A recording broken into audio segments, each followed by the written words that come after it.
ಮಂತ್ರಿಗಳಿದ್ದಾಗನೇ Gokak committee report ಕೊಟ್ಟಿದ್ದರು. ಆವಾಗ 80-90% reserve ಮಾಡಬೇಕಂತ ಸನ್ಮಾನ್ಯ ಶ್ರೀ ವಿ ಕೆ ಗೋಕಾಕ್ ಅವ್ರ ಕಮಿಟಿ ರಿಪೋರ್ಟ್ ಇತ್ತು. ಈಗ ಸ್ವಲ್ಪ ಕಡಿಮೆ ಮಾಡಿದ್ದಾರೆ, ಸಂತೋಷ. ಒಂದು ವಿಷಯ, ಕರ್ನಾಟಕದಲ್ಲಿ ಕನ್ನಡಿಗರಿಗೆ ಉದ್ಯೋಗ ಸಿಗಬೇಕು ಅಂದರೆ ಅರ್ಹತೆ ಅವ್ರಿಗೆ ಇರಬೇಕು, ಅಂದರೆ ಉದ್ಯೋಗ ಸಿಗಬೇಕು. ಅದರಾಗೇನು ಎರಡನೇ ಅಭಿಪ್ರಾಯ ಏನಿಲ್ಲ. ಮತ್ತು ಕರ್ನಾಟಕದ ನೆಲ ಜಲ ಉಪಯೋಗ ಮಾಡಿ ಉದ್ಯೋಗ ಮಾಡ್ತಕ್ಕಂಥವ್ರು, ಇಂಡಸ್ಟ್ರಿ ಮಾಡ್ತಕ್ಕಂಥವ್ರು ಕರ್ನಾಟಕದ ಜನರಿಗೆ ಆದ್ಯತೆ ಕೊಡಬೇಕು.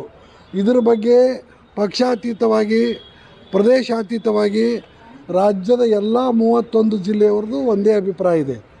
ಆದ್ದರಿಂದ ಈಗ ಮಾಡಿರ್ತಕ್ಕಂಥದ್ದು ನನಗೆ ಸ್ವಾಗತ ಇದೆ. ಅದು ಒಳ್ಳೆಯ ರೀತಿಯಿಂದ ಜಾರಿಗೆ ಬರಲಿ.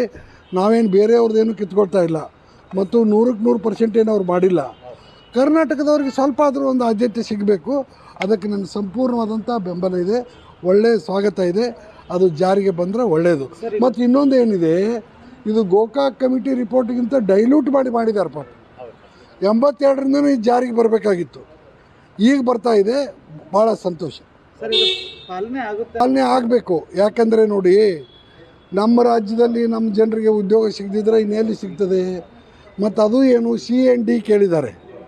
CND ನೌಕರಿಗಳಲ್ಲಿ ಬರೀ 50% ಮಾಡಿದ್ದಾರೆ. ಮತ್ತು ನಮ್ಮಲ್ಲಿ ಸೂಕ್ತ ಜನ, ಅರ್ಹ ಜನ ಮತ್ತು ಶಕ್ತರಾದಂಥ ಜನ ಅವರಿದ್ದಾರೆ. ಅವ್ರಿಗೆ ಅವಕಾಶ ಸಿಗಲಿ. ಉಳಿದ ಅವಕಾಶ ಬೇರೆ ರಾಜ್ಯದವ್ರು ಕೊಡಲಿ, ನಮ್ಮದೇನು ಅಭ್ಯಂತರ. ನೋಡಿ, ಅದೆಲ್ಲ ಇದ್ದದ್ದೇ. ಬಟ್ ಒಂದು ಏನಂದರೆ, ರಾಜ್ಯದ ಜನಕ್ಕೂ ಸ್ವಲ್ಪ ನೆಮ್ಮದಿ ಸಿಗಬೇಕು, ರಾಜ್ಯದ ಯುವಕರಿಗೂ ಸ್ವಲ್ಪ ಉದ್ಯೋಗ ಸಿಗಬೇಕು. ತಿಳಿತಾ?